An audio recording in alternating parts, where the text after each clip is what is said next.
भगवते वासुदेवाय। ओम नमो भगवते वासुदेवाय। ओम नमो भगवते वासुदेवाय। नारायणं नमस्कृत्य नरं चैव नरोत्तमं देवीं सरस्वतीं व्यासं ततो जयमुदीरयेत्। नष्टप्रायेषु अभद्रेषु नित्यं भागवत सेवया भगवती उत्तम श्लोके भक्तिर्भवती नैष्टिकी। कृष्णाय वासुदेवाय देवकी नंदनाय च नंदगोपकुमाराय गोविंदाय नमो नमः। ओम ज्ञानतिमिरन्धस्य ज्ञानाञ्जनशलाकया चक्षुरुन्मिलितं येन तस्मै श्रीगुरवे नमः। मूकं करोति वाचालं पङ्गुं लङ्घयते गिरिं यत्कृपातमहं वन्दे परमानन्दमाधवं श्रीगुरुदेवतारिणम्। चित्तदर्पणमार्चनं भवमहादावाग्निर्वापनं श्रेयः कैरव चन्द्रिका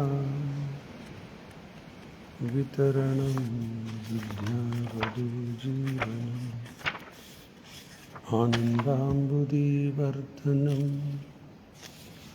प्रतिपदं पूर्णामृतस्वादनं सर्वात्मा स्नपनं परं विजयते श्रीकृष्णसङ्कीर्तनं। नामकारी बहुधा निज सर्वशक्ति तत्रार्पितः नियमित स्मरणेन कालः एतादृशी तव कृपा भगवन् ममापि दुर्दैवं ईदृशं विहाजिनि नानुरागः तृणादपि सुनिचेन तरोरपि सहिष्णुम् अमानिन मानदेन कीर्तनीय सदा हरि। न धनं न जनं न सुन्दरीं कवितं वा जगदीश कामये। मम जन्मनि जन्मनीश्वरे भवताद् भक्तिरहेतुकी त्वयि।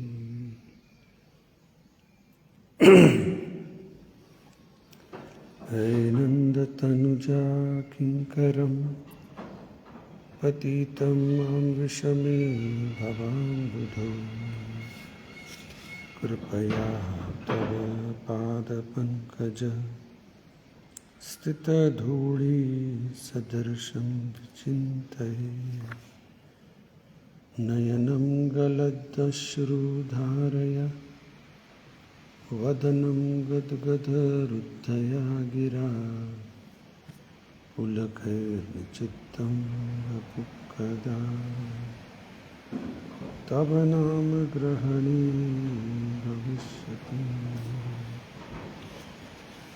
युगान्तं निमेषेण चक्षुषा प्रावशायितं शून्यहितं जगत्सर्वं गोविन्दविरहे आश्लिष्य वा पादरतां विनस्तु मामदर्शनान्मर्महतां करोतु वा यथा तथा वा विदधातु लम्पटो मत्प्राणनाथस्तु सेवनपरः मत्प्राणनाथस्तु सेवनपरः। नमो विष्णुपादाय कृष्णप्रेष्ठाय भूतले श्रीमते भक्तिवेदान्तस्वामिनिति नामिने। नमस्ते सारस्वती देवे गौरवाणी प्रचारिणे निर्विशेष शून्यवादी पाश्चात्यदेशतारिणे। जय श्री कृष्ण चैतन्य प्रभु नित्यानंद श्री अद्वैत गदाधर शिवासदि गौरभक्तवृंदा। हरे कृष्ण कृष्ण कृष्ण हरे हरे, हरे राम राम राम हरे हरे, हरे कृष्ण कृष्ण कृष्ण हरे हरे, हरे राम राम राम हरे हरे, हरे कृष्ण कृष्ण कृष्ण हरे हरे, हरे राम राम राम हरे हरे। ಹರೇ ಕೃಷ್ಣ. ಎಲ್ಲ ಭಕ್ತರಿಗೆ ಸ್ವಾಗತ. ಇಂದಿನ ವಿಷಯ ಶ್ರೀಮದ್ ಭಾಗವತಂ 2ನೇ ಸ್ಕಂದ 8ನೇ ಅಧ್ಯಾಯ ಶ್ಲೋಕ ಸಂಖ್ಯೆ ಇವತ್ತು 2 ಶ್ಲೋಕ ನೋಡೋಣ. 15, 16. ಭೂಪಾತಾಳ ಕಭೂಗ್ ವ್ಯೋಮ ಗೃಹ ನಕ್ಷತ್ರ ಭೂಭೃತಾಂ ಸರಿತ್ ಸಮುದ್ರ ದ್ವೀಪಾನಾಂ ಸಂಭವಶ್ಚೈತದ್ ಓಕಸಾಂ. ಶಬ್ದಾರ್ಥ. ಭೂಪಾತಾಳ ಅಂಡರ್ನೀತ್ ದಿ ಲ್ಯಾಂಡ್. ಕಕೂಪ್ the 4 sides of the heavens. Vyoma, the sky. Griha, the planets. Nakshatra, the stars. Bhubhritam, of the hills. Sarit, the river. Samudra, the sea. Dvipanam, of the islands. Sambhavaha, appearance. Cha, also. Etad, there. Okasam, of the inhabitants. ಅನುವಾದ ಮತ್ತು ಭಾವಾರ್ಥ ಶ್ರೀಲ ಪ್ರಭುಪಾದ್ ಅವರಿಂದ. ಜಯ Srila Prabhupad. O best of the Brahmanas, please also describe how the creation of the globes throughout the universe, the 4 directions of the heavens, the sky, the planets, the stars, the mountains, the rivers, the seas and the islands, as well as their different kinds of inhabitants take place. ಈ ಅಧ್ಯಾಯ 8ನೇ ಅಧ್ಯಾಯ ಬರೀ ಪ್ರಶ್ನೆನವೇ, ಸಾಮಾನ್ಯ ಪ್ರಶ್ನೆ ಅಲ್ಲ. ನಮ್ಮ ಬುದ್ಧಿಗೆ ಬರಲಿಕ್ಕೂ ಇಲ್ಲ ಇವೆಲ್ಲ ಪ್ರಶ್ನೆ. ಇಂಥ ಎಲ್ಲ ಪ್ರಶ್ನೆ ಶುಕಮುನಿ ಪರೀಕ್ಷಿತ್ ಮಹಾರಾಜರ ಕೇಳ್ತಾ ಇದ್ದಾರೆ. ಪ್ರತಿ ಕಡೆ ನೋಡ್ತೀವಿ ಶುಕಮುನಿಗೆ O best of the brahmana ಇವತ್ತಿನ ಶ್ಲೋಕ. ಹಿಂದಿನ ಶ್ಲೋಕದಲ್ಲಿ O purest of the brahmanas, O learned brahmana. ಇವೆಲ್ಲ ಈ ರೀತಿ ಉದ್ದೇಶಿಸಿ ಹೇಳ್ತಾ ಇದ್ದಾರೆ. ಪ್ರಶ್ನೆ ಹಾಕ್ಲಿಕ್ಕೆ ದಯಮಾಡಿ ಪ್ಲೀಸ್, ಇವೆಲ್ಲ ಇಂಪಾರ್ಟೆಂಟ್ ಪಾಯಿಂಟ್ಸ್. ಪ್ರಶ್ನೆ ಕೇಳುವಾಗ ನಮ್ಮಲ್ಲಿ ನಮ್ರತಾ ಭಾವನೆ ಇರಬೇಕು. ಚಾಲೆಂಜಿಂಗ್ ಸ್ಪಿರಿಟ್ದಲ್ಲಿ ಕೇಳೋದಲ್ಲ. ಅದು ಪ್ರಶ್ನೆ ಎಂಥವಿರಬೇಕು? ಆಧ್ಯಾತ್ಮಿಕದಲ್ಲಿ ಪ್ರಶ್ನೆ. ಓ ಮತಾತು ಬ್ರಹ್ಮ ಜಿಜ್ಞಾಸ, ಓ ಅದರಲ್ಲಿ ಪ್ರಶ್ನೆ ಹಾಕಬೇಕು. ಇನ್ನು ಇವತ್ತಿನ 2 ಶ್ಲೋಕ ನೋಡ್ಬಿಡೋಣ. ಪ್ರಶ್ನೆ ಏನದ ಇಲ್ಲಿ? O best of the brahmanas, please also describe how the creation of the globes throughout the universe. ಇವೆಲ್ಲ ಸೃಷ್ಟಿ ಹೆಂಗಾಗ್ತಾವೆ? ಗ್ರಹಗಳು, ಗ್ಲೋಬ್ ಅಂದರೆ ಗ್ರಹಗಳು. The 4 directions, north, east, west, south of the heavens. The sky, ಆಕಾಶ, the planets, the stars, the mountains, the rivers, the seas and the islands, as well as the different kinds of inhabitants take place. ಇವೆಲ್ಲ ಸೃಷ್ಟಿ ಹೆಂಗಾಗ್ತದೆ? ಸಮುದ್ರ, ಆಕಾಶ, ಇವೆಲ್ಲ ಗ್ರಹಗಳು, ಸ್ವರ್ಗದ 4 ದಿಕ್, 4 directions. ಮತ್ತು ಅಷ್ಟೇ ಅಲ್ಲ, and as well as there different kinds of inhabitants take place. ಸಮುದ್ರದಲ್ಲಿ ವಾಸ ಮಾಡೋರು, ಅಲ್ಲಿ ಸಮಾಜ ಬೇರೆ ಅದ. ಮೀನಿದ ಸಮಾಜ ಅದ ಅಲ್ಲಿ. ಆ ಮೀನಿದ್ರೊಳಗೂ ಬೇರೆ ಬೇರೆ ಬೇರೆ 9 lakh ಅಕ್ವಾಟಿಕ್ಸ್, ಅದರ ಸಮಾಜ. ಹೌದು, ಭಾಷಾ ಅದ. ಬರೀ ಮನುಷ್ಯರಿಗೆ ಅಷ್ಟ ಅಂತ ತಿಳ್ಕೊಬೇಡ್ರಿ, ಅವು ಎಲ್ಲ ಇರ್ತದಲ್ಲಿ.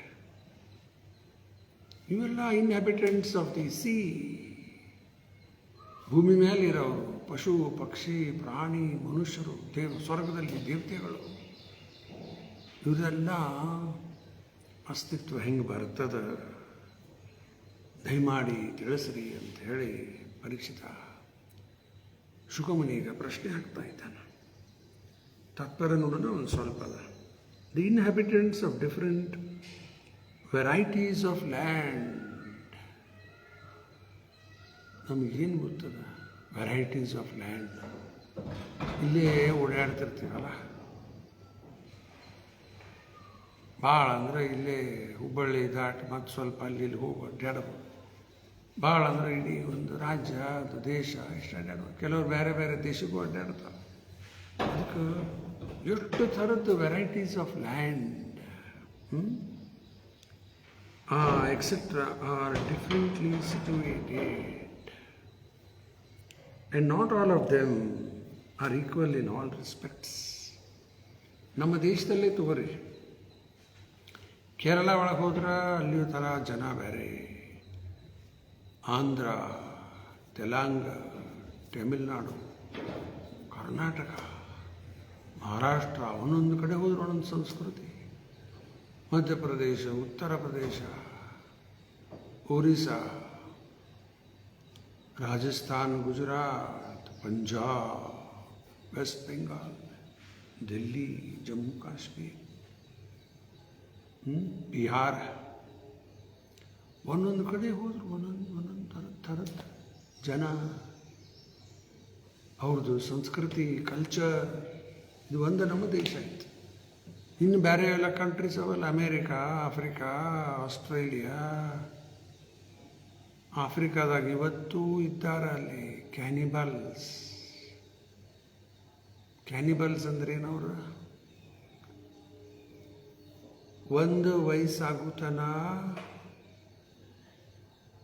ಏನು ಮಾಡೋದಿಲ್ಲ. ಒಬ್ಬ ಮನುಷ್ಯಗೆ ಇಷ್ಟು ವಯಸ್ಸು ಆಯ್ತಂದ್ರೆ ಅವನು ಹೊಡ ತಿಂದ್ಬಿಡ್ತಾರೆ. ನಾಳೆ ಇವ್ರದ್ದು ವಯಸ್ಸಾದ್ರೆ ಇವ್ರಿಗೂ ಹೊಡೆತ ತಿಂದಿರ್ತಾರೆ ಯುವಕರು. ಕ್ಯಾನಿಬಲ್ಸ್ ಅಂತಾರೆ ಅವರು, ಇವತ್ತು ಇದ್ದಾರೆ ಆಫ್ರಿಕಾದಾಗ. ಅಲ್ಲೇನಾದರೂ ನಾವು ಹುಟ್ಟಿ ಬಂದರೆ ಮನುಷ್ಯರಾಗಿ ಏನಾಗ್ತದೆ ವಿಚಾರ ಮಾಡಿ. ಇಂಥ ಒಂದು ಶ್ರೇಷ್ಠ ಜನ್ಮ ದೇವರು ಕೊಟ್ಟಾನ ಕೃಷ್ಣ ಭಾರತದಲ್ಲಿ. ಅದು ಚಲೋ ಸಂಸ್ಕೃತಿ, ಚಿಕ್ಕದ ಆಶ್ರಯದೆಲ್ಲ ಅಲ್ಲದೆ ನಿಜವಾದ ಗುರುಗಳ ಆಶ್ರಯ ಒಳಗೆ ನಾವೆಲ್ಲ ಇದ್ದೀವಿ. ಇದರದ್ದು ಪೂರ್ಣ ಲಾಭ ತಗೊಂಡು ಈ ಭವಸಾಗರವನ್ನು ದಾಟಬೇಕು. ದುರ್ಲಭ ಮಾನವ ಜನ್ಮ ಸತ್ಸಂಗೆ. ಮನುಜನ್ಮ ದುರ್ಲಭ, ನಿಜವಾದ ಸತ್ಸಂಗ ಸಿಗುವುದು ಇನ್ನೂ ದುರ್ಲಭ. ಎರಡೂ ದೇವರು ಕೊಟ್ಟ. ಎದಕ್ಕೆ? ತರೋಹೋ ಹೇ ಭವ ಸಿಂಧೂರಿ, ಈ ಭವಸಾಗರ ದಾಟ್ಲಿಕ್ಕೆ. ಅದಕ್ಕೆ ಅದು inhabitants of the land are different from the inhabitants of the water or the sky. ಈಗರೇ ಹೇಳಿ, ಸಮುದ್ರದಾಗಿರೋದು ಒಂದು ಬೇರೆನೇ ವಾತಾವರಣ. ಆಕಾಶದಲ್ಲಿ ಪಕ್ಷಿ ಹಾರಾಡ್ತಾ ಇರ್ತವೆ, ಹೌದದು ಬೇರೆ. ಭೂಮಿ ಮೇಲೆ ಇರೋರು ನಾವು, ಭೂಮಿ ಒಳಗೂ ಅವ ಜೀವ. ಭಾಳ ವರ್ಷದಿಂದ ನಾನು ಸಣ್ಣ ಹುಡುಗಿದ್ದಾಗ ಮಂತ್ರಾಲಯಕ್ಕೆ ಹೋದಾಗ ಅಲ್ಲಿ ನಮ್ಮದೇ ಒಂದು ಛತ್ರ ಅದ, ಹುಬ್ಬಳ್ಳಿ ಧರ್ಮಶಾಲಾ ಮಾಡ್ಯಾರ, ಇವತ್ತು ಅದ. ಅಲ್ಲಿ ನಾನು ಹೋದಾಗ ನೋಡಿದೆ, ತೆಗಿತಾ ಇದ್ರು ಬಾವಿ ನೀರು ಸಲುವಾಗಿ. ಬಾವಿ ಬೋರೆಲ್ಲ ಇರಲಿಲ್ಲ ಅವಾಗ. ತೆಗೆದು ಬಾವಿ ಸಲುವಾಗಿ ತೆಗಿತಾ ಇದ್ದೆ. ಅಲ್ಲಿ ಒಳಗಡೆ ಎಷ್ಟು ಆಳ ತೆಗೆದಾರ, ಕಪ್ಪಿ ಇತ್ತಲ್ಲ ಒಂದು. ಯಾರಿಗಾರ ಅಲ್ಲಿ ಒಳಗೆ ಹಾಕಿದ್ರೆ ಸತ್ತ ಹೋಗ್ತಾರಲ್ಲ. ತೆಗಿತಾ ಒಳಗೆ ಒಂದು ಕಪ್ಪಿ ಕಾಣಿಸ್ತು. ನಾನು ನೋಡಿದ್ದೆ ಅನ್ಪದ ನನಗೆ. ಅಷ್ಟು ಆಳದಾಗ ಕಪ್ಪಿ ಜೀವಂತದಲ್ಲಿ. ಅದಕ್ಕೇನು ಬೇಕು ಬದುಕಲಿಕ್ಕೆ, ಎಲ್ಲ ವ್ಯವಸ್ಥೆ. ಅದಕ್ಕೆ ಭೂಮಿ ಒಳಗೂ ಜೀವ, ಭೂಮಿ ಮೇಲೆ, ನೀರು ಒಳಗೆ, ಆಕಾಶದಲ್ಲಿ, ಸೂರ್ಯಲೋಕದಲ್ಲಿಯೂ ಅವ. ಅದೇ ಶಕ್ರಿ ಅಂದ್ಬಿಡ್ತಾರೆ, ಅಲ್ಲಿ ನೀರೇ ಇಲ್ಲಲ್ಲ ಅಂತಂತಾರೆ. ಅವರು ಶರೀರ ಇರೋದು ಅಗ್ನಿ ಶರೀರ. ನಮ್ಮ ಶರೀರದಲ್ಲಿ ಅಗ್ನಿ ಅದ, ಪ್ರಮಾಣ ಕಡಿಮೆ. ಇಲ್ಲಿ ಮಣ್ಣು ಜಾಸ್ತಿ ಅದ ಇದರಲ್ಲಿ. ಸಮುದ್ರದಲ್ಲಿ ಇರುವಂಥ ಮೀನು ಅವಕ್ಕೆಲ್ಲ ನೀರಿನ ಪ್ರಮಾಣ ಜಾಸ್ತಿ ಅದರಲ್ಲಿ. ನೀರೇ ಜಾಸ್ತಿ, ಇದರಲ್ಲಿ ಮಣ್ಣು ಜಾಸ್ತಿ, ಅಲ್ಲಿ ಅಗ್ನಿ ಜಾಸ್ತಿ. Simple logic, common sense apply ಮಾಡಿದ್ರು ತಿಳಿತಾವಲ್ಲ ಇವು.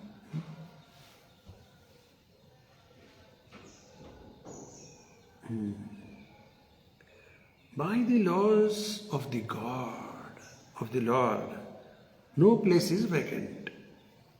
ಇಲ್ಲಿ ಜೀವನ ಇಲ್ಲ ಅಂತ ಹೇಳ್ಬಿಡ್ತಾರೆ. ಇವರು ಅಮೇರಿಕನ್ ಆಸ್ಟ್ರೋನಾಟ್ಸ್ ಚಂದ್ರಕ್ಕೆ ಹೋದ್ರು ಅಂತಾರೆ, ಎಲ್ಲ ಬೋಗಸ್. ಅಲ್ಲಿ ಲೈಫ್ ಇಲ್ಲ ಅಂತ ಡಿಕ್ಲೇರ್ ಮಾಡಿಬಿಟ್ಟು ಅಲ್ಲಿ ಹೋಗೇ ಇಲ್ಲ, ಒಂದೇ ಮಾತು. ಈಗೂ ಎಲ್ಲ ಪ್ರೂವ್ ಆಗ್ತಾ ಇದೆ, ಚಂದ್ರಲೋಕಕ್ಕೆ ಹೋಗೇ ಇಲ್ಲ. ಬೇರೆ ಎಲ್ಲೋ ಹೋಗ್ಯಾರೋ, ಎಲ್ಲಿ ಹೋಗ್ಯಾರೋ ಏನೂ ಗೊತ್ತಿಲ್ಲ. ಎಲ್ಲ ವೇಕೆಂಟ್ ಅದ, ಖಾಲಿ ಅದ ಅಂದ್ಬಿಡ್ತಾರೆ. ನಮ್ಮ ಕಣ್ಣಿಗೆ ಕಾಣಂಗಿಲ್ಲ ಅಷ್ಟೇ. ನಮ್ಮ ಕಣ್ಣಿಗೆ ಕಾಣಂಗಿಲ್ಲ, ಎಲ್ಲ ಖಾಲಿ ವೇಕೆಂಟ್.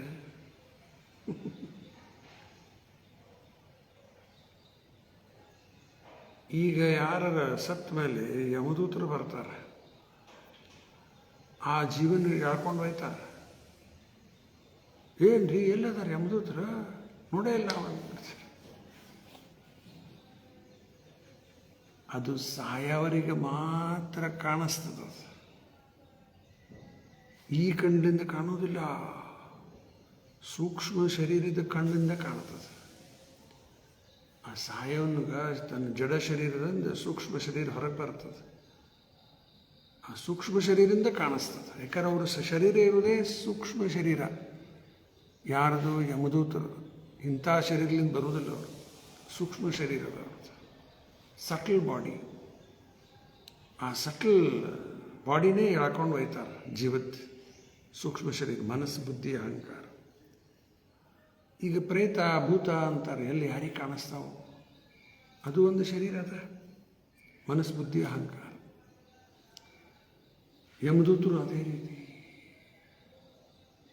ಎಲ್ಲಿ ಕಾಣ್ರೆ ಇಲ್ಲಿ ಕಾಣಂಗಿಲ್ಲಲ್ರಿ ಅಂದ್ಬಿಟ್ರೆ,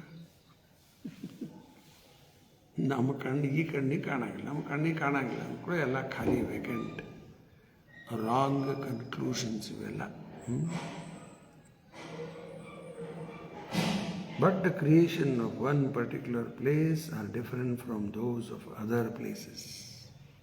ಒಂದು ಕಡೆ ವಾತಾವರಣ ಒಂದು, ಇನ್ನೊಂದು ಕಡೆ ವಾತಾವರಣ ಇನ್ನೊಂದು. ಭೀಮ ಸಣ್ಣ ಹುಡುಗಿದ್ದಾಗ ಅವನ ಮೇಲೆ ಬಹಳ ದ್ವೇಷ ಮಾಡುತ್ತಾ ಇದ್ದ ದುರ್ಯೋಧನ. ಬಲ ಬಹಳದ, ಸೋಲಿಸ್ಲಿಕ್ಕೆ ಆಗ್ತಾ ಇಲ್ಲ. ಭೀಮ ವಾಯು ಅವತಾರ, ಎಷ್ಟು ಪ್ರಯತ್ನ ಮಾಡಿದರೂ ಆಗ್ತಾ ಇಲ್ಲ. ಆಮೇಲೆ ಕಡೆಗೆ ಒಂದೇ ಒಂದು ಯೋಜನೆ ಮಾಡಿದ್ರು, ಭೀಮನ್ನು ಕೊಂದು ಹಾಕಿಬಿಡ್ಬೇಕು. ಸೋಲಿಸ್ಲಿಕ್ಕೆ ಆಗ್ತಾ ಇಲ್ಲ, ಕೊಲ್ಲೋದು ಹೆಂಗೆ?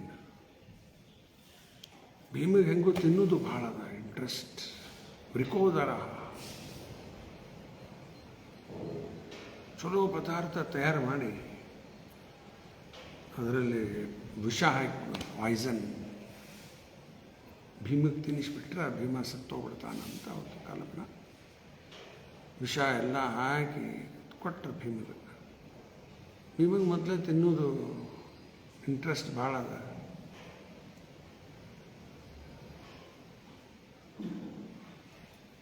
ಭೀಮಿಗೆ ತಿನ್ನೋದು ಇಂಟ್ರೆಸ್ಟ್ ಭಾಳ ಅದ. ಅದು ತಿಂದ್ಬಿಟ್ಟ ಎಲ್ಲ ಭೀಮ. ಆ ವಿಷದ ಪ್ರಭಾವದಿಂದ ಭೀಮ ಸಾಯುವುದಂತೂ ಪ್ರಶ್ನೆ ಇಲ್ಲ, ಮೂರ್ಛೆ ಬಿದ್ದ. ಕೈ ಕಾಲೆಲ್ಲ ಕಟ್ಟಿ ನದಿ ಒಳಗೆ ಒಗೆದು ಬಿಟ್ಟ. ಇನ್ನು ಭೀಮ ಸತ್ತ ಅಂತ ಅವರಿಗೆಲ್ಲ, ಕೌರವರಿಗೆ ದುರ್ಯೋಧನ ವಿಚಾರ ಮಾಡ್ತಾ ಇದ್ದಾರೆ, ಭೀಮ ಸತ್ತೋಗ್ಯಾನಂತೆ. ಅಲ್ಲಿ ಒಂದು ಮಿಸ್ಟೀರಿಯಸ್ ಪಾತ್, ಅಲ್ಲಿಂದ ಭೀಮ ಒಳಗೆ ಬಂದು ಅದು ನಾಗಲೋಕಕ್ಕೆ ಹೋಗ್ತಾನಲ್ಲಿ. ಈಗ ಎಲ್ಲೈತ್ರಿ ಅದ ತೋರಿಸ್ರಿ ನಾಗಲೋಕ ಅಂದ್ರೆ? ನಮಗೆಲ್ಲ ಕಾಣಿಸೋದಿಲ್ಲ. ಈಗ ನಮಗೆ ಕಾಣೋದಿಲ್ಲ ಅಂದರೆ ಎಲ್ಲ ಇಲ್ಲ, ಸುಳ್ಳ.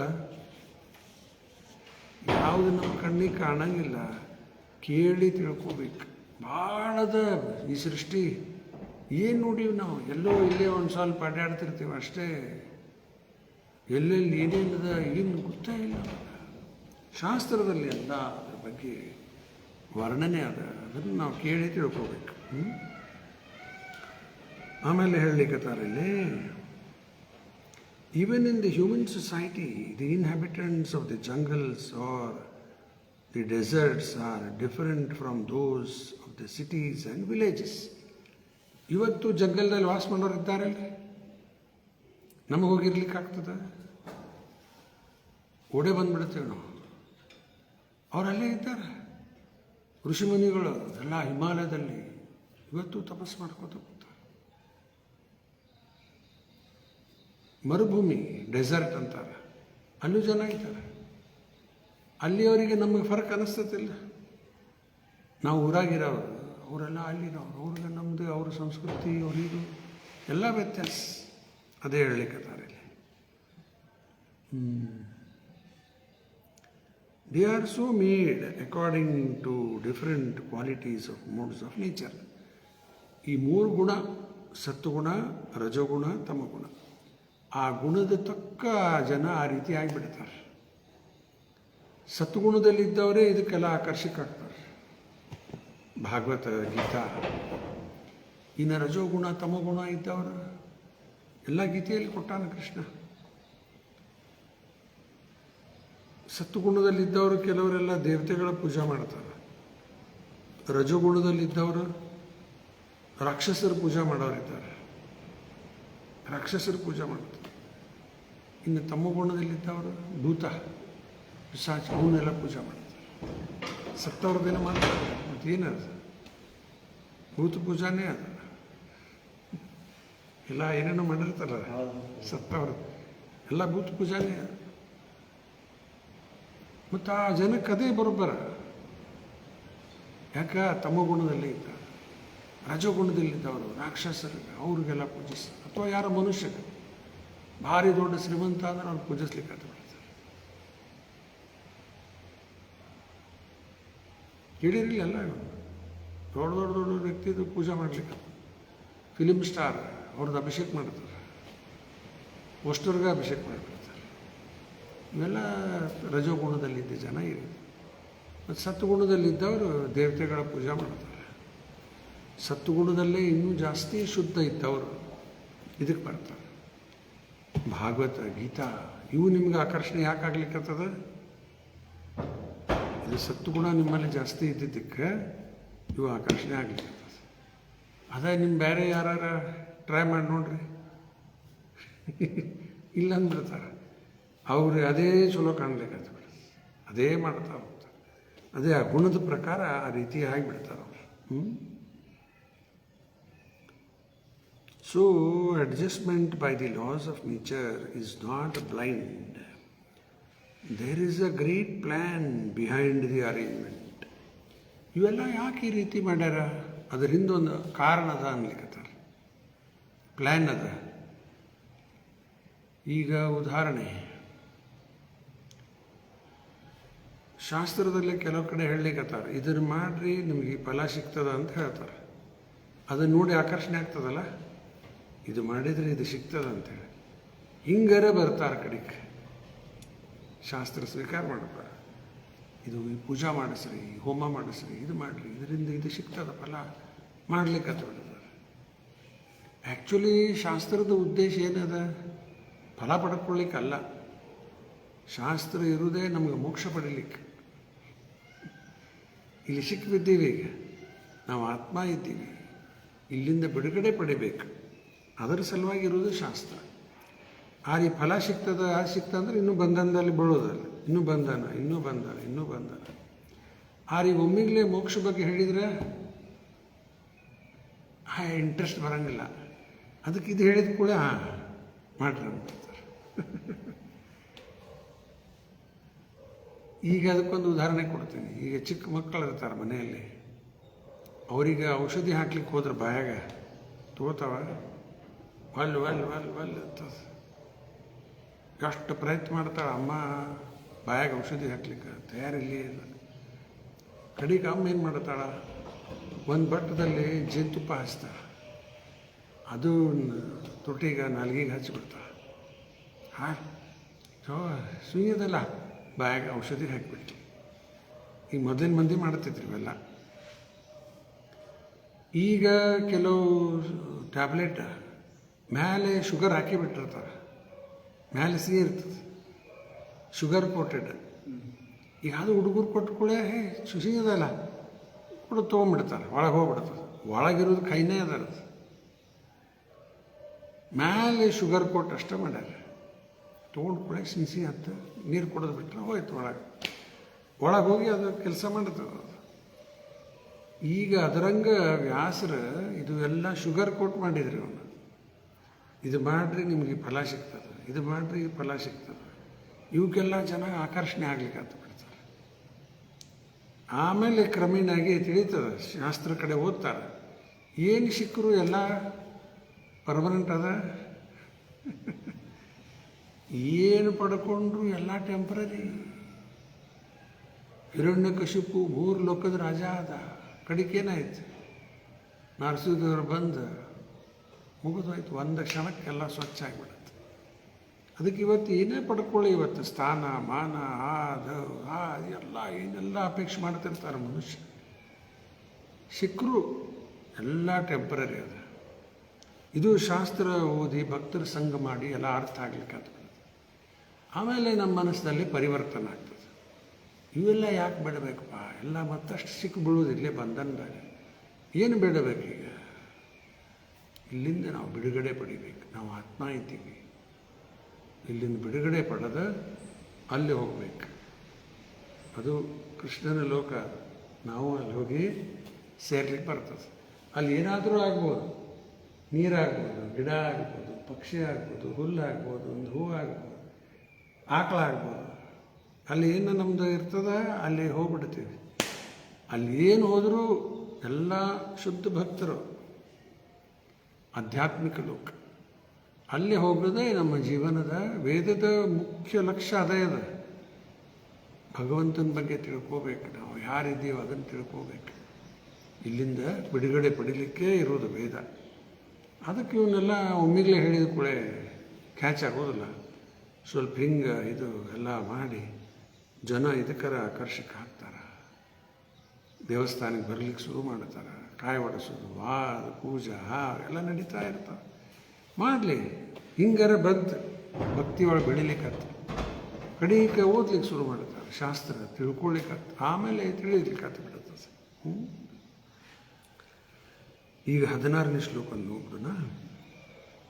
ಪ್ರಮಾಣಂ ಅಂಡಕೋಶಾಯ ಭಾಯ ಭಯಂತರ ಭೇದತಃ ಮಹತಾಂ ಚಾನು ಚರಿತಂ ವರ್ಣಾಶ್ರಮ ವಿನಿಶ್ಚಯ.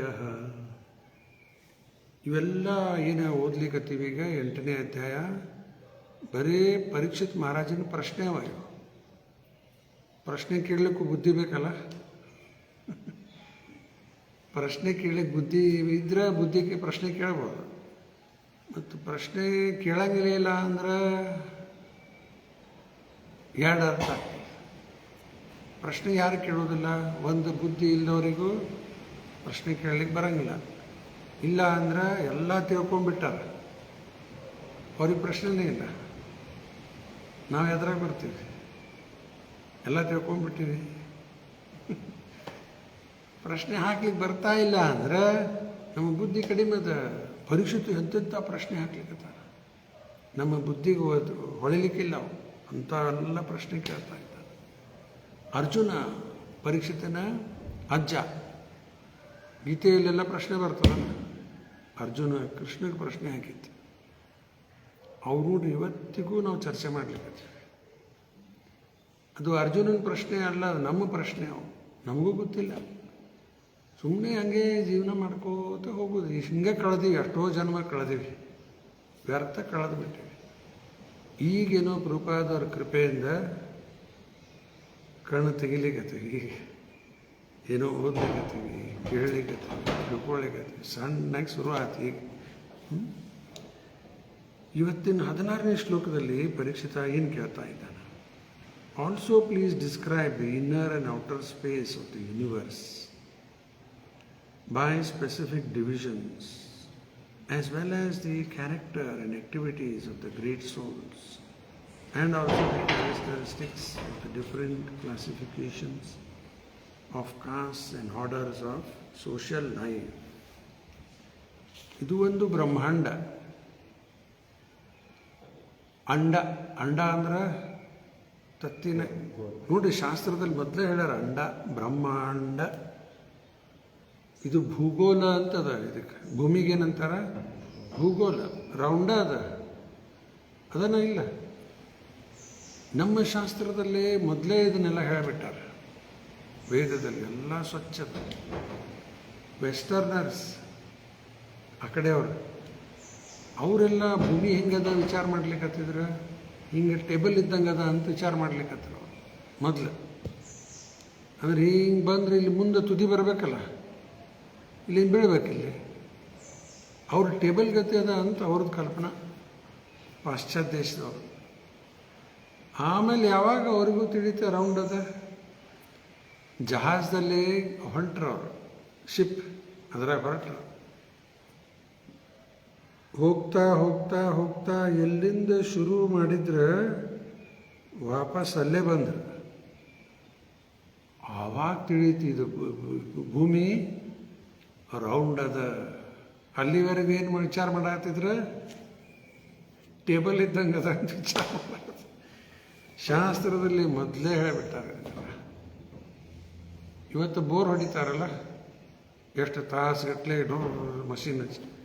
ಅರ್ಜುನನ್ ಒಂದು ಬಾಣದಿಂದ ನೀರು ಬರ್ಲಿಕ್ಕತ್ತ. ಭೂಮಿಯಾಗ ನೀರದ ಅಂತಾರ ಬೇಕಾ ನೋಡ್ರಿ. ಅವಾಗೆಲ್ಲ ಎಷ್ಟು ಅಡ್ವಾನ್ಸ್ ಇದ್ರು ಅವ್ರು. ಒಂದು ಬಾಣ ಬಿಟ್ಟರೆ ಬರೋಬ್ಬರು ನೀರು ಬರ್ಲಿಕ್ಕತ್ತ. ಅಷ್ಟು ಪವರ್ಫುಲ್ ಬಾಣ ಇದ್ವು. ಈಗ ತಾಸು ಇಟ್ಲೆ ಮಷೀನ್ಲೆ ಬೋರ್ ಹೊಡಿತಿರ್ತಾರೆ. ಶಾಸ್ತ್ರದಲ್ಲಿ ಎಲ್ಲ ವಿಷಯ ಅದ. ಆಯಿತಾ? ಇದು ಒಂದು ಬ್ರಹ್ಮಾಂಡ. ಒಂದು ಬ್ರಹ್ಮಾಂಡದಲ್ಲಿ ಸೂರ್ಯ ಚಂದ್ರ, ಇಂಥ ಬ್ರಹ್ಮಾಂಡ ಎಷ್ಟವ? ಕೋಟಿ ಕೋಟಿ ಬ್ರಹ್ಮಾಂಡವ. ಅರ್ಥ, ಕೋಟಿ ಕೋಟಿ ಸೂರ್ಯಚಂದ್ರ, ಎಲ್ಲ ಬ್ರಹ್ಮಾಂಡದಲ್ಲೂ ಅವ ಸೂರ್ಯಚಂದ್ರ. ಒಂದೊಂದು ಬ್ರಹ್ಮಾಂಡ ಇದು, ಕೋಟಿ ಕೋಟಿ ಬ್ರಹ್ಮಾಂಡ. ಪ್ರತಿ ಬ್ರಹ್ಮಾಂಡ ಮೇಲೆ ಬ್ರಹ್ಮ, ವಿಷ್ಣು, ಮಹೇಶ್, ಮೂರು ಬ್ರಹ್ಮದೇವರು, ರುದ್ರದೇವರು, ವಿಷ್ಣು, ಎಲ್ಲ ಬ್ರಹ್ಮಾಂಡ ಮೇಲೆ ಇದ್ದಾರೆ. ಇದು ದೊಡ್ಡ ವಿಷಯ ಅದ, ಚರ್ಚೆ ಮಾಡಲಿಕ್ಕೆ ಆಗೋದಿಲ್ಲ ಎಲ್ಲ. ಈಗ ಹಿಂಗೆ ಬ್ರಹ್ಮಾಂಡ ರೌಂಡ್, ಅದೇ ಹೇಳಲಿಕ್ಕತ್ತಾರೆ. ಅದಕ್ಕೆ ಅರ್ಧದ ಇನ್ನರ್ ಒಳಗಿಂದ ಹೊರಗಿಂದು ಹೇಳ್ರಿ ಅನ್ಲಿಕ್ಕತ್ತಾನೆ ಪರೀಕ್ಷಿತ. ಇನ್ನರ್ ಸ್ಪೇಸ್, ಔಟರ್ ಸ್ಪೇಸ್ ಎರಡೂ ಹೇಳ್ರಿ ಅನ್ಲಿಕ್ಕತ್ತಾನೆ. As well as the character and activities of the great souls.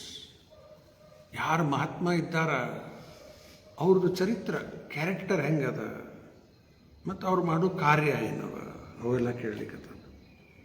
As well as the character of the different classifications of caste and orders of life. ಇಲ್ಲಿ ಶ್ಲೋಕದಲ್ಲಿ ಬಂದಿದ್ದು ವರ್ಣ ಮತ್ತು ಆಶ್ರಮ. ಕೇಳಿರಲ್ಲ ಇದನ್ನು? ವರ್ಣಾಶ್ರಮ ಅಂತ ಅರ್ಬೇಕು. ವರ್ಣ ಅಂದ್ರೆ 4: ಬ್ರಾಹ್ಮಣ, ಕ್ಷತ್ರಿಯ, ವೈಶ್ಯ, ಶೂದ್ರ. 4 ವರ್ಣ ಇವು. 4 ಆಶ್ರಮ: ಬ್ರಹ್ಮಚಾರಿ, ಗೃಹಸ್ಥ, ವಾನಪ್ರಸ್ಥ, ಸನ್ಯಾಸ. ಇದ್ರ ಬಗ್ಗೆನೂ ಹೇಳ್ರನ್ಲಿಕ್ಕತ್ತಾನೆ ಪರೀಕ್ಷಿತ. ವರ್ಣಾಶ್ರಮ ಬಗ್ಗೆನೂ ನನಗೆ ತಿಳಿಸ್ರಿ.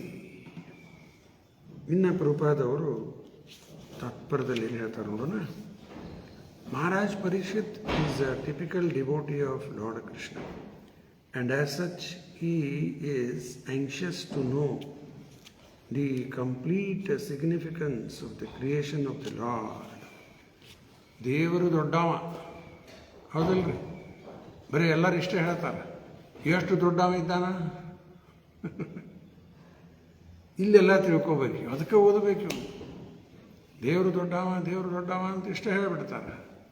ಆರು ಎಷ್ಟು ದೊಡ್ಡವ ಇದ್ದಾನ ದೇವರಂದ್ರೆ, ಹೆಂಗೆ ಸೃಷ್ಟಿ ಮಾಡ್ಯಾನ, ಎಲ್ಲ ವಿಷಯ ಭಾಳ ಆಳಾಗಿ ಕೊಟ್ಟಾರೆ ಇಲ್ಲಿ. ಈಗ ಒಂದು ಮೊಬೈಲ್ ಉಪಯೋಗ ಮಾಡ್ತೀರಿ, ಅದ್ರ ಬಗ್ಗೆ ಏನು ನಾಲೆಜ್ ಅದ ನಿಮ್ಗೆ? ಏನು ಗೊತ್ತಿಲ್ಲ, ಸುಮ್ಮನೆ ಒಂದು ಬಟನ್ ಹೊಡೆಯೋದು, ಮಾತಾಡೋದು, ನೆಟ್ ಕನೆಕ್ಟ್ ಮಾಡಿ. ಆ ಒಳಗೆ ಹೆಂಗಾಗಿ ನಡೆದದ ಯಾರಿಗೂ ಗೊತ್ತಿಲ್ಲ. ಇಲ್ಲ ಅದು ಎಲ್ಲರ ಕೈಯಾಗ ಮೊಬೈಲ್ ಇವತ್ತು ಹಂಗಾಗ್ಯದ. ಎಲ್ಲ ನಡೆದದ. ತಿನ್ಬೇಕು, ಊಟ ಮಾಡ್ಬೇಕು, ಅಲ್ಲಿ ಹೋಗ್ಬೇಕು, ಇಲ್ಲಿ ಹೋಗ್ಬೇಕು, ವಿಮಾನ ಹೋದ್ವಿ, ಅಲ್ಲಿ ಹೋದ್ವಿ, ಇದು ಫ್ಲೈಟ್ ಆಗಿ ಹೆಂಗೆ ನಡೆದದೆಲ್ಲ. ಇದೆಲ್ಲ ಕೇಳಲಿಕ್ಕೆ ಪರೀಕ್ಷಿತ. ಈ ಮೊಬೈಲ್ ಹೆಂಗೆ ವರ್ಕ್ ಆಗ್ತದೆ, ಏನು ಮೆಕ್ಯಾನಿಸಮ್ ಅದು, ನೆಟ್ ಹೆಂಗಿರ್ತದೆ, ಏನು ಕತಿ, ಎಲ್ಲೆಲ್ಲೂ ಎಲ್ಲ ಡೈರೆಕ್ಟ್ ಬರಾಕತ್ಬಿಡ್ತಾರೆ. ಹಂಗೆ ಬಾ ಅಂದ್ರೆ ಬರ್ತೈತೇನ್ರಿ ಅದು? ಏನೂ ಒಂದೆಲ್ಲ ಅರೇಂಜ್ಮೆಂಟ್ ಅದ. ಈಗ ನೆಟ್ ಅದ, ಇದದ, ಕೈಯಾಗ ಮೊಬೈಲ್ ಬೇಕು ಮತ್ತು ಅಥವಾ ಟೆಲಿವಿಷನ್ ಬೇಕು. ಅದೆಲ್ಲ ರೇಸ್ ಕ್ಯಾಚ್ ಮಾಡಿ ರಿಲೇ ಮಾಡ್ಲಿಕ್ಕೆ ಹತ್ಬಿಡುತ್ತೆ. ಈಗ ಎಲ್ಲ ಮಾತಾಡ್ಕೋದು ಕೂತಿದ್ವಿ, ಎಲ್ಲೆಲ್ಲೋ ಕೇಳ್ಕೋದು ಕೂತಾರೆ. ಯಾರು ಎಲ್ಲ ಒಂದು ಅರೇಂಜ್ಮೆಂಟ್. ಇದು ಹೆಂಗೆ ಆಗ್ತದೆ ಇದೆಲ್ಲ? ಇದ್ರ ಬಗ್ಗೆ ಯಾರು ವಿಚಾರ ತಲೆ ಕೆಡಿಸ್ಕೊಳ್ಳೋದಿಲ್ಲ. ಸುಮ್ಮನೆ ಹಂಗೆ ವಾಪರ್ಸ್ಕೊತ ಹೋಗೋದು ಅಷ್ಟೆ. ಹಂಗೆ ಈ ಜಗತ್ತಲ್ಲೂ ಹೆಂಗೆ ನಡೆದದು, ಏನದು ಯಾರು ವಿಚಾರ ಮಾಡ್ಲಿಕ್ಕೆ ಹೋಗೋದಿಲ್ಲ. ಸುಮ್ಮನೆ ಹಂಗೆ ನಡೆಸೋದು. ಅದರಿಂದ ನಮ್ಗೆ ದೇವರು ಎಷ್ಟು ದೊಡ್ಡವ ಇದ್ದಾನ ಅನ್ನೋದು ತಿಳಿದು ಬರೋಂಗಿಲ್ಲ. ದೇವರು ಎಷ್ಟು ದೊಡ್ಡವ ಇದ್ದಾನ ಅಂತ ತಿಳ್ಕೊಳ್ಳಿಕ್ಕೆ ಇವೆಲ್ಲ ವಿಸ್ತಾರವಾಗಿ ನಾವು ಅಧ್ಯಯನ ಮಾಡಲೇಬೇಕು. ಅದಕ್ಕೆ ಪರೀಕ್ಷಿತ ಇವೆಲ್ಲ ಪ್ರಶ್ನೆ ಕೇಳ್ತಾ ಇದ್ದಾನೆ. He wants to know the inner and outer space of the universal form. It is quite fitting for the real researcher of knowledge to know all about this. ಖರೇ ಬುದ್ಧಿವಂತರಿಗೆ ಇವೆಲ್ಲ ಜಿಜ್ಞಾಸ ಮಾಡ್ಲಿಕ್ಕೆ ಹತ್ಬಿಡ್ತಾರೆ. ರೂಪಾದ ಉದಾಹರಣೆ ಕೊಡ್ತಾರೆ. ಒಬ್ಬ ಸಣ್ಣ ಹುಡುಗಿದ್ದ, ಸಣ್ಣ ಹುಡುಗ, ಅದು ಬಾರಿಸ್ತಾರಲ್ಲ ಮೃದಂಗ, ಬಾರಿಸ್ಲಿಕ್ಕತ್ತಿದ್ರು. ಆ ಹುಡುಗಗೆ, ಸಣ್ಣ ಹುಡುಗ, ಅವಂಗೆ ಆಶ್ಚರ್ಯ ಅನ್ಸ್ಲಿಕ್ಕೆ ಎಲ್ಲಿದ್ದು ಬರಾಕತ್ತೆ ಶಬ್ದ ಇದು, ಬರೀ ಬಾರಿಸ್ತಾರ, ಅದು ಹೆಂಗೆ ವರ್ಕ್ ಆಗ್ತದೆ ಗೊತ್ತಿಲ್ಲ. ಅವನು ಒಳಗೆ ಯಾರಿದ್ದಾರ ಅಂಥೇಳಿ ಹರಿದು ನೋಡಾಡ್ತಾನೆ. ಅದು ಮೇಲಿಂದ ಹರಿದು ಒಳಗೆ ಯಾರಿದ್ದಾರೆ ನೋಡ್ಲಿಕ್ಕತ್ತಾನೆ. ಅಂದ್ರೆ ತಲೆ ಓಡ್ಲಿಕ್ಕತ್ತದ ಅವ್ನು, ಹೆಂಗೆ ನಡೆದಿದೆ. ಹಿಂಗೆ ಇವೆಲ್ಲ ಹಾಳಾಗಿ ತಿಳ್ಕೊಳ್ಳಿಕ್ಕೆ ನಾವು ಪ್ರಯತ್ನ ಮಾಡಬೇಕು. ಈಗ ಸೂರ್ಯನ ನೋಡ್ತೀವಿ ದಿವಸ, ಏನು ಮಾಡ್ತೀವಿ ನಾವು ಭಾಳ ಅಂದ್ರೆ ಒಂದು ಸೂರ್ಯಗೆ ನಮಸ್ಕಾರ ಹಾಕಿಬಿಡ್ತೀವಿ, ಮುಗೀತು. ಅದ್ರ ಬಗ್ಗೆ ಏನು ತಲೆ ಕೆಡಿಸ್ಕೋತೀವಿ? ಹೆಂಗರಿ ಅದು ಒಂದು ದಿವಸ ಫೇಲ್ ಆಗಿಲ್ಲ. ದೊಡ್ಡ ಈ ಭೂಮಿಗಿನ ಸಾವಿರಾರು ಪಟ್ಟು ದೊಡ್ಡದದು. ಈ ಭೂಮಿಗೆ ಸೂರ್ಯ ಒಂದು ಸ್ವಲ್ಪ ಹತ್ತಿರ ಬಂದ್ರೆ ಏನಾಗ್ತದೆ? ಎಲ್ಲ ಸುಟ್ಟು ಹೋಗ್ಬಿಡ್ತೈತಿ. ಇಲ್ಲಿ ಸ್ವಲ್ಪ ಹಿಂದೆ ಹೋಗ್ಬಿಟ್ರೆ ಎಲ್ಲ ಐಸಾಗಿಬಿಡ್ತೈತಿ. ಅಷ್ಟು ಐಸಾಗಿಬಿಡ್ತೈತಿ. ಕರೆಕ್ಟ್ ಜಾಗ ಕಿಟ್ಟ ಹಿಂದೂ ಹೋಗೋಂಗಿಲ್ಲ, ಮುಂದೆ ಬರೋಂಗಿಲ್ಲ. ಕರೆಕ್ಟ್ ಜಗದಾಗಿದ್ದರೆ ಎಲ್ಲ ನಡೆದೈತಿ. ಮತ್ತು ಯಾರ ಅರೇಂಜ್ಮೆಂಟ್ ಇದೆಲ್ಲ ನೋಡ್ರಿ. ಸ್ವಲ್ಪ ಎಲ್ಲ ಆಳಾಗಿ ವಿಚಾರ ಮಾಡಲಿಕ್ಕೆ ನಾವು ಪ್ರಯತ್ನ ಮಾಡಬೇಕು.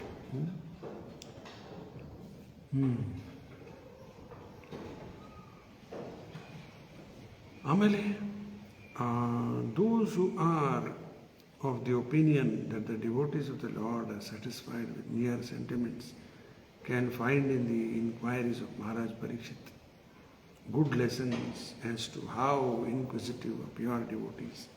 ಕೆಲವರೇನು ವಿಚಾರ ಮಾಡ್ತಾರೆ, ಭಕ್ತರಂದ್ರೆ ಏನ್ರಿಪ್ಪ, ಆರಾಮ್ ದೇವಸ್ಥಾನದಾಗಿರ್ತಾರೆ, ಚಲೋ ಪ್ರಸಾದ ಹೊಡಿತಾರೆ, ಅಷ್ಟೇ ಮುಗೀತು ಅಂತಿಕೊಂಡ್ಬಿಟ್ಟಾರ. ಇದೆಲ್ಲ ಹಾಳಾಗಿ ಸ್ಟಡಿ ಮಾಡ್ತಾರ, ಗೊತ್ತಿಲ್ಲ. ಮಾರ್ನಿಂಗ್ ಸಾಧನ ಇವೆಲ್ಲ ಯಾಕೆ ಮಾಡಬೇಕು? ಇವೆಲ್ಲ ಅರ್ಥ ಮಾಡ್ಕೊಳ್ಳಿಕ್ಕೆ ಸುಲಭ ಇಲ್ಲ. ಶಾಲೆ ಒಳಗೆ ಕಾಲೇಜ್ದಾಗ ಏನು ಕಲಿಸ್ತಾರ ಅದಕ್ಕಿಂತ ಸಾವಿರಾರು ಪಟ್ಟು ಕಠಿಣ ಇದೆ. ಈ ಹುಡುಗರಿಗೆ ಶಾಲೆ ಕಳಿಸ್ತಾರೆ, ಮತ್ತು ಟ್ಯೂಷನ್ ಹಚ್ತೀರಿ. ಯಾಕೆ? ಚಲೋ ಮಾರ್ಕ್ಸ್ ಬರಲಿ, ಮುಂದೆ ಕಾಲೇಜ್ ಹೋಗ್ತಾರೆ, ಅಲ್ಲೂ ಚಲೋ ಕಲೀಲಿ, ಇದು ಆಗಲಿ, ಏನಾರ ಆಗಲಿಪ್ಪ, ಇಂಜಿನಿಯರ್ ಆಗಲಿ, ಡಾಕ್ಟರ್ ಆಗಲಿ, ಏನೇನೋ ಮನಸ್ಸಾಗಿರ್ತದೆ. ಆ ಹುಡುಗರು ಅದರ ತಕ್ಕ ಪ್ರಯತ್ನ ಮಾಡ್ತಾ ಹೋಗ್ತಾರೆ. ಇದು ಭೌತಿಕದ ವಿದ್ಯೆ ಆಯಿತು. ಇದಕ್ಕೆ ಆಧ್ಯಾತ್ಮಿಕ ವಿದ್ಯೆ ಭಾಳ ಭಾಳ ಕಠಿಣ ಅದಕ್ಕಿಲ್ಲ. ಇದು ಮುದುಕರಾದ್ಮೇಲೆ ನೋಡೋದು ತೋರಿ ಅಂದ್ರೆ ಕಣ್ಣು ಸರಿ ಕಾಣಿಸಂಗಿಲ್ಲ, ಕಿವಿ ಸರಿ ಕೇಳಂಗಿಲ್ಲ, ಮೈಯಾಗ ಶಕ್ತಿ ಇಲ್ಲ. ಅವಾಗ ಹಿಡ್ಕೊಂಡು ಕೊಡೋಣ್ರಿ ಅವನಂದ್ರೆ ಈಗ ಮಜಾ ಮಾಡೋಣ, ಆಮೇಲೆ ಏನು ಮಜಾ ಮಾಡೋರು ಇವ್ರು, ಬರೀ ಹಿಂಗೆ ಹಾಳಾಗಿ ಹೋಗ್ತಾರೆ ಅಷ್ಟೆ. ಇದು ಪ್ರಹ್ಲಾದ ಹೇಳ್ತಾರೆ, 5 ವರ್ಷದಿಂದನೇ ಶುರು ಮಾಡಬೇಕು. 5 ವರ್ಷ ಹುಡುಗರಿಂದ ಶುರು ಆಗಬೇಕು. ಇವೆಲ್ಲ ಮೊದಲು ಗುರುಕುಲ ಪದ್ಧತಿ ಇತ್ತು.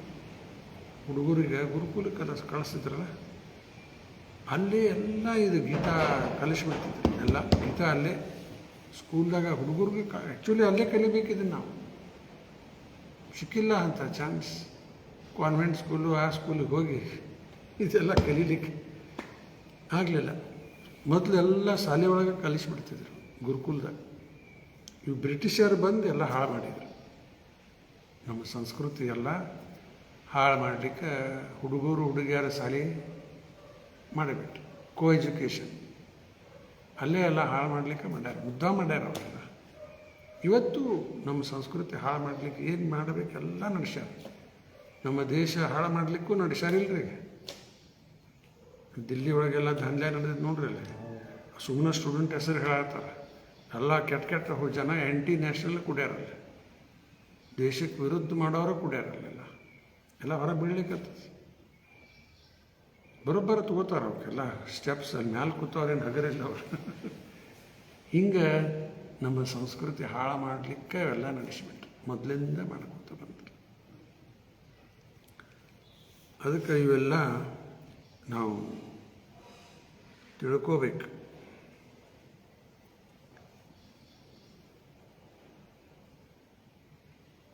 ಅದಕ್ಕೆ ಭಕ್ತರಂದ್ರೇನಪ್ಪ, ಸುಮ್ಮನೆ ಜಪ ಮಾಡೋದು, ಪ್ರಸಾದ ತೊಗೊಳ್ಳೋದು, ಮಲ್ಕೊಳ್ಳೋದು, ಹೀಗೆಲ್ಲ ಇವೆಲ್ಲ ಸ್ಟಡಿ ಮಾಡ್ತಾ ಇರ್ತಾರೆ. ಅಲ್ಲಿ ಡೈಲಿ ಕ್ಲಾಸ್ ಇರ್ತಾವೆ ಟೆಂಪಲ್ನಾಗು. ಎವ್ರಿ ಡೇ ಮಾರ್ನಿಂಗ್ ಕ್ಲಾಸ್ ಇದ್ದೇ ಇರ್ತದೆ ಇದ್ರ ಬಗ್ಗೆ. ನಾವು ಅಲ್ಲಿಲ್ಲ ಖರೆ ಇಲ್ಲೇನೂ ಪ್ರಭುಪಾದ ಅನುಕೂಲ ಮಾಡಿಕೊಟ್ಟಾರೆ. ಡೈಲಿ ನಮ್ಮದು ನಡೆದ ಬಿಟ್ಟದಿಲ್ಲ. ಅಷ್ಟೇ ಅಲ್ಲದೆ ಮತ್ತು ಬೇರೆ ಬೇರೆ ಸೆಷನ್ಸ್ ತೊಗೋತಾರೆ ಅವರಿಗೆಲ್ಲ. ಇವನು ಇನ್ನೂ ಜಾಸ್ತಿ ಅರ್ಥ ಮಾಡ್ಕೊಳ್ಳಿಕ್ಕೆ. The modern scientist is unable to know how the inner space of the universal horizon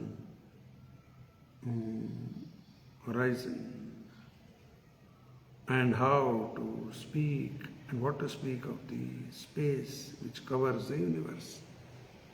ಸೈಂಟಿಸ್ಟ್ಗೆ ಏನು ಮಾಡರ್ನ್ ಸೈಂಟಿಸ್ಟ್ ಇಲ್ಲೇ ಭೂಮಿ ಮೇಲೆ ಏನೇನು ಇದ್ದಿತ್ತು ಅಷ್ಟೇ ಸ್ಟಡಿ ಮಾಡ್ಲಿಕ್ಕತ್ತಾರ. ಈ ಬ್ರಹ್ಮಾಂಡದ ಹೊರಗಡೆ ಏನು ನಡೆದದ, ಬ್ರಹ್ಮಾಂಡ ಗೊತ್ತಿಲ್ಲ ಅವರಿಗೆ. ಒಂದು ಯೂನಿವರ್ಸ್ ಅದ, ಅದ್ರ ಹೊರಗೇನದ ಸೈಂಟಿಸ್ಟ್ ಗೊತ್ತಿಲ್ಲ. ಇಲ್ಲಿ ಶಾಸ್ತ್ರದಾಗೆಲ್ಲ ಅದ. ಅವರೆಲ್ಲ ಸೈನ್ಸ್ ಏನು ವಿಚಾರ ಮಾಡ್ತಾರೆ, ಇದಿಷ್ಟೇ ಬ್ರಹ್ಮಾಂಡ.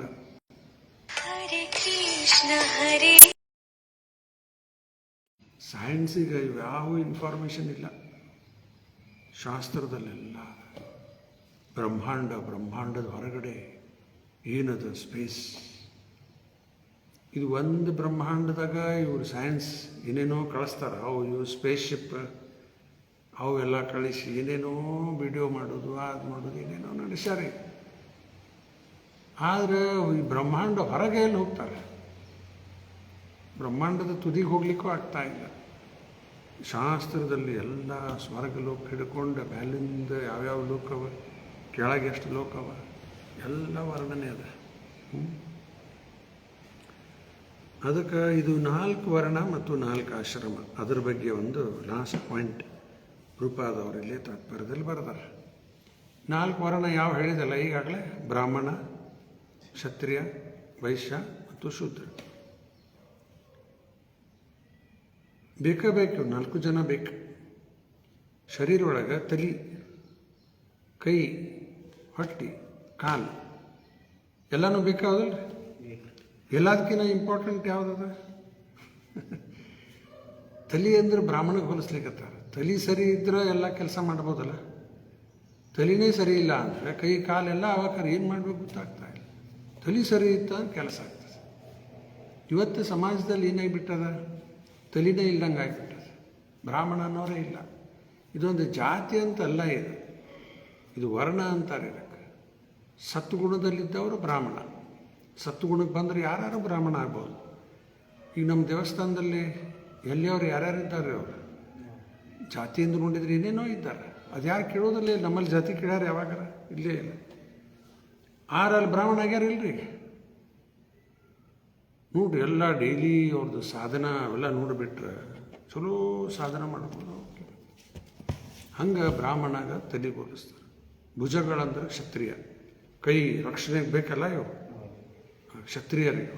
ಹೊಟ್ಟೆ ಅಂದರೆ ವೈಶ್ಯ, ಇದು ತುಂಬಬೇಕು ಬೇಡ. ಇದು ಹೊಟ್ಟೆ ವೈಶ್ಯರ ಕೆಲಸ. ಕೃಷಿ, ಗೋರಕ್ಷ, ಆಕಳ ಮಾಡೋದು, ಸಾಕೋದು, ಆಕಳನ್ನು ರಕ್ಷಣೆ ಮಾಡೋದು, ಅಗ್ರಿಕಲ್ಚರ್ ವೈಶ್ಯರ ಕೆಲಸ. ಅದರಿಂದ ಹೊಟ್ಟೆ ತುಂಬುತ್ತದೆ. ಕಾಲ ಲೇಬರ್ ಕ್ಲಾಸ್, ಬೇಕು ಬೇಡ್ರಿ ಲೇಬರ್. ಎಲ್ಲ ಬ್ರಾಹ್ಮಣರಾಗಿಬಿಟ್ರೆ ನಡೀತದ? ಮತ್ತು ಲೇಬರ್ ಕೆಲಸ ಮಾಡೋರು ಯಾರು? ಎಲ್ಲದಕ್ಕೂ 4 ಜನ ಬೇಕು. ಅಂದರೆ ಸಮಾಜದಲ್ಲಿ ಸರಿ ನಡೀತದೆ. ಆಮೇಲೆ 25 ವರ್ಷ ಬ್ರಹ್ಮಚಾರಿ ಜೀವನ, ಗುರುಕುಲದಲ್ಲಿ ಇರ್ತಿದ್ರು. ಅಲ್ಲಿ ಹುಡುಗಿಯರು ಇಲ್ಲೇ ಇಲ್ಲ. ಹಿಂಗಾಗಿ ಪಕ್ಕಾ ಬ್ರಹ್ಮಚಾರಿ ಉಳಿತಿದ್ರು ಅಲ್ಲಿ. ಆಮೇಲೆ ಮುಂದೆ ಮದುವೆ ಮಾಡ್ಕೋಬೇಕಂದ್ರೆ 25 ವರ್ಷ ಆದಮೇಲೆ ಮದುವೆ ಮಾಡ್ಕೋಬೋದು. ಗೃಹಸ್ಥ ಜೀವನ ಅದು 25 ವರ್ಷ. 50 ವರ್ಷ ತನಕ ಗೃಹಸ್ಥ. 50 ಆದಮೇಲೆ ವಾನಪ್ರಸ್ಥ ಅಂತಿತ್ತು. ವನಕ್ಕೆ ಹೋಗೋದು, ವೃಂದಾವನ ಅಲ್ಲಿ ಎಲ್ಲ ಮಕ್ಕಳಿಗೆ ಜವಾಬ್ದಾರಿ ಕೊಟ್ಟು ಹೋಗ್ಬಿಡ್ತಾರೆ ವಾನಪ್ರಸ್ಥಿಗೆ. 25 ವರ್ಷಕ್ಕೆ ಲಗ್ನ ಆತ. ಅವ 50 ಆಗೋದ್ರಾಗ ಹುಡುಗರು ದೊಡ್ಡವರಾಗಿರ್ತಾರೆ. ಅವರಿಗೆಲ್ಲ ಒಪ್ಪಿಸಿ ವಾನಪ್ರಸ್ಥಿಗೆ ಹೋಗ್ಬಿಡ್ತಾರೆ. ತೀರ್ಥಯಾತ್ರೆ ಅಲ್ಲಿ ಹೋಗಿ ಆಮೇಲೆ ಮುಂದೆ ಸನ್ಯಾಸ. ಎಲ್ಲರಿಗೂ ಆಗೋದಿಲ್ಲ, ಅದು ಪದ್ಧತಿ ಮೋಕ್ಷ ಪಡೀಲಿಕ್ಕೆ. ಜನಕ್ಕೇನು ಗೊತ್ತೇ ಇಲ್ಲಲ್ಲ ಇವತ್ತು. ಮೋಕ್ಷ ಗೀಕ್ಷ ಸುಮ್ಮನೆ ಹಾಗೆ ಜೀವನ ಮಾಡ್ಕೋತ ಹೋಗ್ತಾವ, ಸತ್ತು ಹೋಗ್ತಾವ, ಮತ್ತೆ ಹೊಟ್ಟೆ ಬರೋದು, ಬರೀ ಇದು ನಡೆದು. ಇಲ್ಲೇ ಕಣ್ಣು ತೆಗೆದ್ರೆ ಎಲ್ಲ ತಿಳಿತದೆ. ಇಲ್ಲಾಂದ್ರೆ ಏನೂ ಇಲ್ಲೇ ಇಲ್ಲ. ಟೈಮ್ ಆಗಿ ಹೋಗ್ಯದ ಈಗ. ನಾಳೆ ಮತ್ತು ಮುಂದಿನ ವಿಷಯ ಮುಂದುವರಿಸೋಣಂತ. ಸಾಯಂಕಾಲ ಮತ್ತು ಸೇಮ್ ಟೈಮ್ ಭಗವದ್ಗೀತಾ ಪ್ರವಚನ ಮುಂದುವರಿಸೋಣ. ग्रंथराज श्रीमद् भागवतम की जय, श्रीला प्रभुपाद की जय. धन्यवाद.